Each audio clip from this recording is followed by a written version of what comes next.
Welcome to Mystara for a new remaster, where today we look at the land of coin, the Republic of Darokin.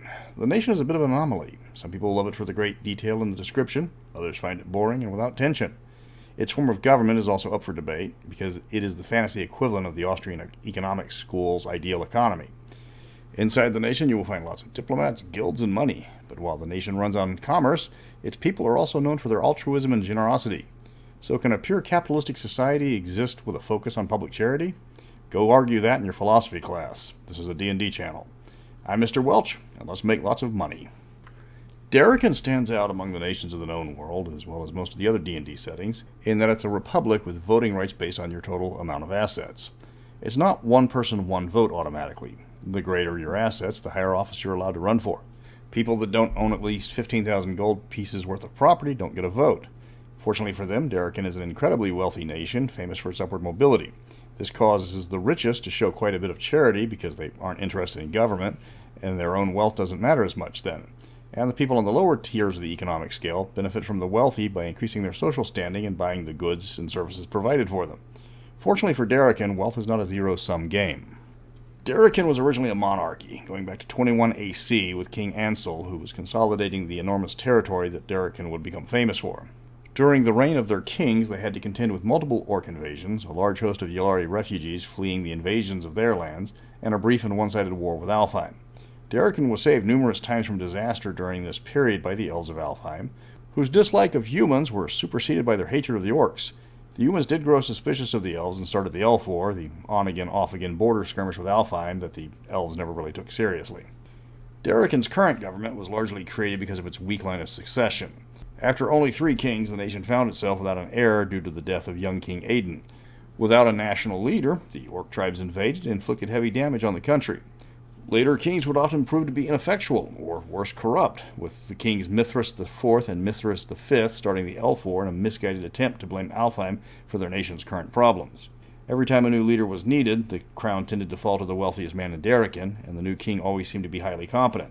Eventually, the people of Darokin began to associate wealth with wisdom.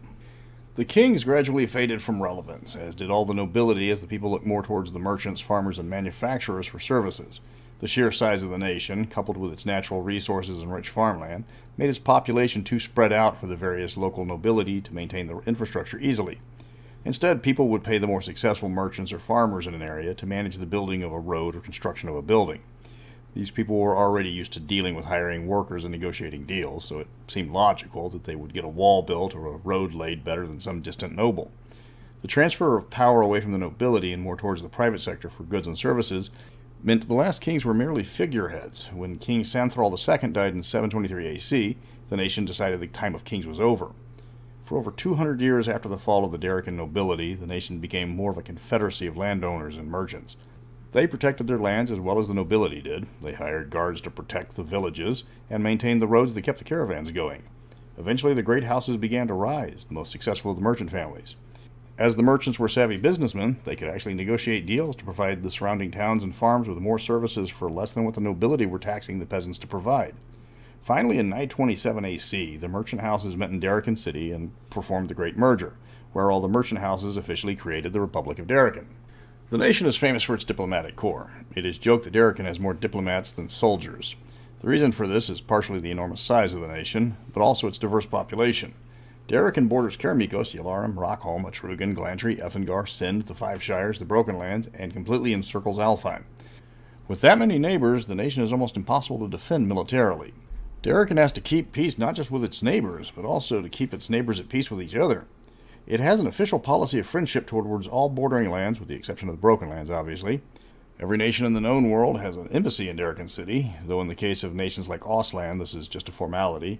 The only nation that they are not on friendly terms with is Minrathad, who is their biggest rival economically. It's not to say that Darokin has a weak military, far from it. They actually possess one of the largest forces in the known world. But the troop quality is regarded to be lacking compared to the highly trained formations of the Phaeacian or the highly mobile Ethengarian cavalry. Their tactics consist of firing volleys of arrows behind rows of pikes, then switching to rapiers and bucklers if pressed.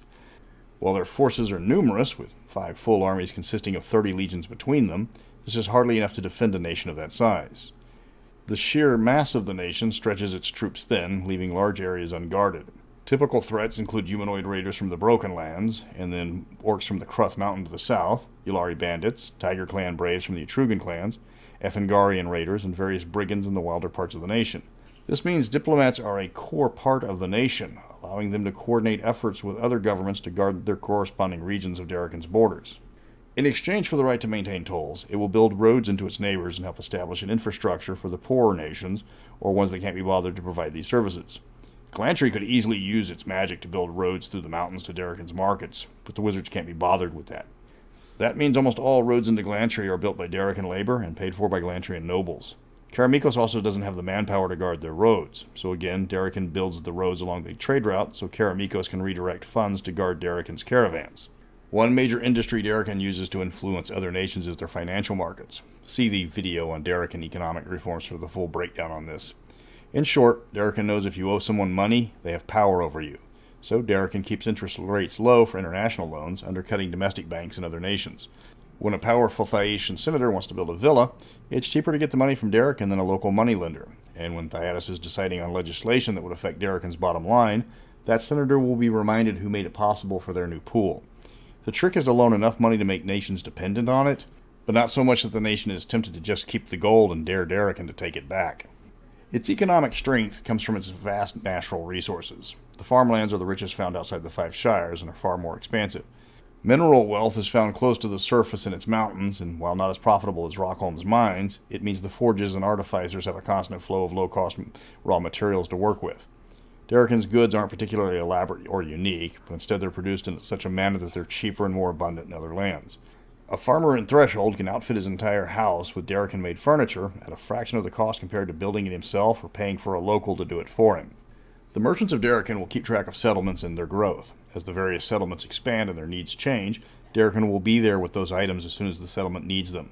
They will visit new homesteads with farming implements shortly after being founded.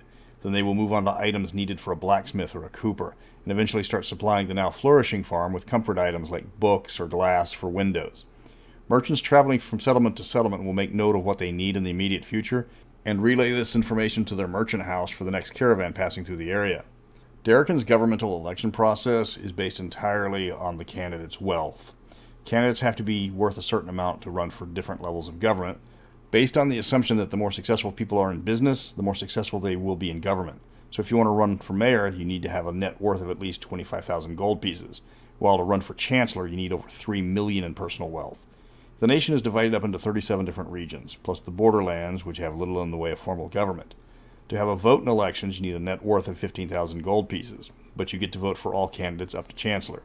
The government can also appoint citizens to any number of positions regardless of wealth, especially when a specialist is needed for a task. This is the primary method of selecting leaders for the military.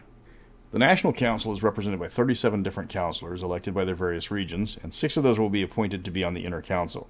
This Inner Council suggests new laws and are in charge of running the day-to-day operations of the nation, with the Outer Council voting on proposals and serving as advisors. The Inner Council will also nominate candidates for Chancellor when the position comes available, at which point a nationwide election will be called. Any member of the Inner Council can nominate any number of candidates for the Chancellery, though the typical number of candidates is around 4. The Chancellor serves for life or retirement, though only one Chancellor has ever stepped down due to poor health. The Borderlands are a section of non-contiguous land on the outskirts of the nation, typically in the southern border on the Cruth Mountains and the northwestern border on the Amsarock Mountains and the Broken Lands. The laws are different here, with individual domains being placed in the hands of a magistrate for the purpose of stabilizing the region for absorption into the Heartland. Magistrates are appointed by the Inner Council and answer directly to them, with powers similar to a baron of other lands. Once an area is considered pacified, it will be added to the nearest region, and the magistrate's contract will be bought out for their service to Darokin. These payments are known to be quite substantial. If a magistrate cannot pacify a region, they can be fired, replaced, or in dire situations, the region can be placed under the direct control of the council, though that scenario has never happened. One of the most famous aspects of the Darokinian government is that of the diplomatic corps. Created at the same time as the Great Merger, diplomats are tasked with keeping borders open, trade flowing, and conflicts mediated before they can spread. Only about 50 diplomats are trained a year out of thousands of applicants. They are instructed on all manner of negotiations, languages, and international customs, as well as keeping the Inner Council informed on ongoing conflicts in the courts of other nations. Diplomats rarely serve as spies, but they are known to hire them when necessary. They will also contract out adventurers, mercenary groups, and similar organizations when needed to defend Darokin. They are just as much of a symbol of Darokin's foreign might as the merchants are. As far as internal conflict goes, Darokin is mostly unified compared to its neighbors. Most of the problems inside the nation is more the competition between the guild houses compared to one group or another trying to take control of the government. Even then, the various guild houses are loath to truly use underhanded tactics against each other, as the houses still have to do business with each other on a regular basis. Dirty tricks will be more in the form of insider trading, predatory pricing, or industrial espionage instead of arson, sabotage, or murder. Punishments for nonviolent crimes are typically a fine, so the worst that happens when a guild resorts to dirty pool is they lose money on the deal. While the houses are rivals to each other, they're still loyal to Darokin first. If one house is slighted by a foreign power or company, then all the guild houses will react as one. Getting blacklisted by the Darokin Merchants Guild is not a punishment to be taken lightly, and foreign governments will quickly act to remove the bad actor to get back on their good side. There are 9 merchant houses that control the majority of Darokin's commerce. While they were once controlled by actual families, they've long since branched out with the acquisition of other companies or starting new branches. With Darokin's diverse population coming from its neighbors over the centuries, it has evolved into a true meritocracy. Anyone can be found working in any of the merchant houses, though demi-humans in Darokin are rare because they tend to stay in their respective nations, as all of them border Darokin. When a demi-human does apply to work for a merchant house, their unique talents or skills tend to draw a higher pay rate than a human employee of similar experience. Al-Azrad is based out of Salonika, near the border of Yalarim. Founded by a merchant of some renown that immigrated from the Emirates during the Phaeacian conquest centuries ago, it is still run by one of his direct descendants. It does more business with Yalarim and the eastern nations than the other houses because of its location. While it does little actual sales inside of Darokin, it prefers to purchase goods from other houses for export into Yalarim and beyond. Corrin is based out of the northeastern city of Corringlain, originally Corrin's Glen. They are one of the more powerful houses politically, having held the chancellorship numerous times in the past. They deal mainly with domestic goods, preferring to sell their goods inside of Darokin's borders rather than abroad. Many of their goods are purchased by other houses for the express purpose of exporting them later. Frannic is one of the newest of the houses, being established only 63 years ago. Based out of Darokin City, it rose from being a minor house to prominence by branching out across every possible market. There isn't much that Frannic won't sell, and the house's goods can be found in markets in all bordering nations. No matter the demand for commodities, Frannic will always have in-demand product. Halonica is the largest house in eastern Darokin, also based in Salonika. They personify how Darokin's merchant houses do business. Instead of getting involved in a trade war with House Al-Azrad, they negotiated a deal where both houses would specialize in certain areas and goods, relying on each other outside of the agreement. Both houses have prospered greatly from both the specialization and the cooperation. Linton is based in Athenos, and is a strange contradiction to the other houses. First, its primary focus is on nautical trade. Second, it's a rather wealthy house, the second richest in the nation, but it's one of the least politically active. Linton has a huge amount of political power if it so chooses, but all the other houses know that, so they don't try and force policies on Linton that they don't like.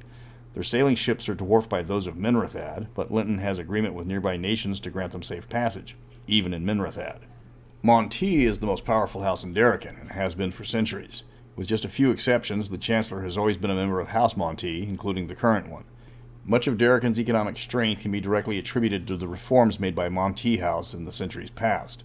Monty introduced profit sharing, allowed non-humans to become full members of its house, and first adopted diplomats as arbitrators. All of these are now standard practice in Darokin and have contributed to the economic domination of the mainland. Penny Down is the retail giant of Darokin. While other houses prefer caravans to transport their goods, Penny Down did the opposite and makes sure that every town has a general store that stocks their products almost exclusively. They're based in Darokin City, but maintain over 100 stores with twice that many in traveling salesmen across the nation. They are quite a powerful house, but none of the other houses maintain such a large retail presence, making their economic strength largely unchallenged. Tony is the smallest of the houses, based out of Akaros on Lake Amsarak. Here they move goods across the lake to the rich farmlands in far east Darokin, and ship goods to Glantry, Sind, and the Bear clan of Etrugan. They're known for their patience. They were a minor house for the longest before their long-term business plans came to fruition. Tony has bet a large sum of money on the expansion of the Etrugan Plateau, and that bet is starting to pay off with dividends. Umbarth is located in Akasoli, but has a strong presence in Darokin City as well. They primarily trade with Glantry and Ethingar. Being the most spread out of the houses, they have caravans headed to most other nations bordering Darokin as well. They do have a tremendous amount of trade with Alfheim. Appropriately, they also have the largest number of elves in their house compared to the others, and the current leader of Umbarth House has a noticeable elven lineage. As you can tell, Darokin's strength is its economy. It has miles and miles of farmland. It produces more goods in its factories than most other nations combined. Almost every conceivable service is available for a reasonable rate. But the true strength of the nation's commerce is its logistical chain, of which no other country can even come close to in scale. Transportation of the goods is paramount. There is always work available as a bodyguard for the smaller merchants going from town to town, known as travelers, all the way up to the largest caravans.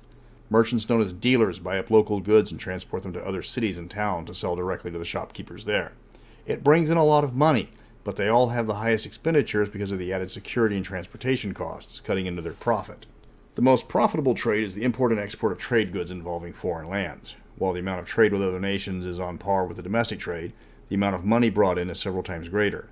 Enormous caravans with dozens of wagons are assembled, with up to 100 guards, drovers, and merchants, bringing Darokin goods to distant markets.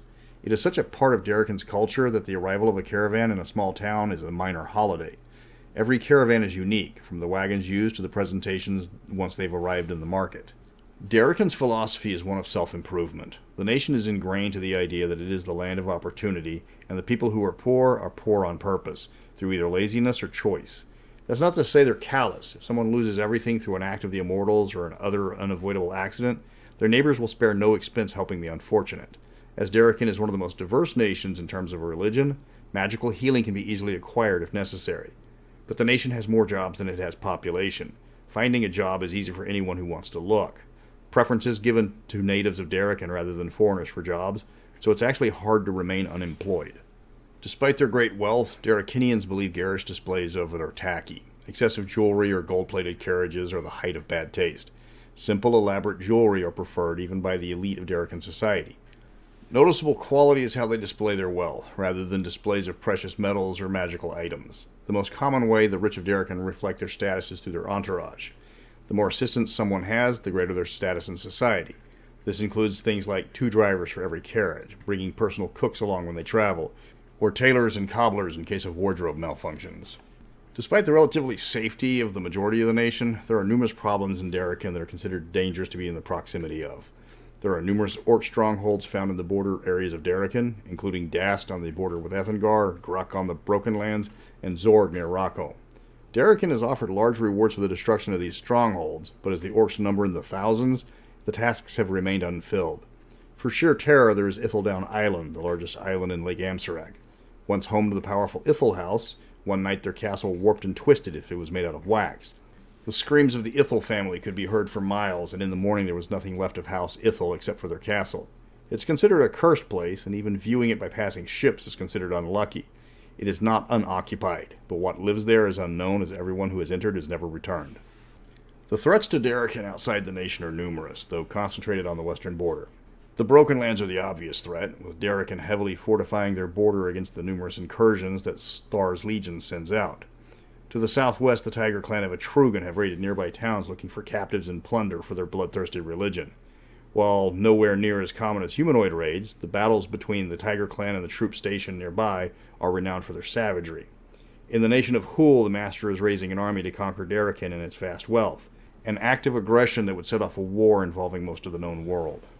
So why do you want to play a Darokinian? They tend to lack an adventuring spirit. They're considered soft by their neighbors. They're more interested in exchange rates and stock dividends than fighting evil or dungeon crawling.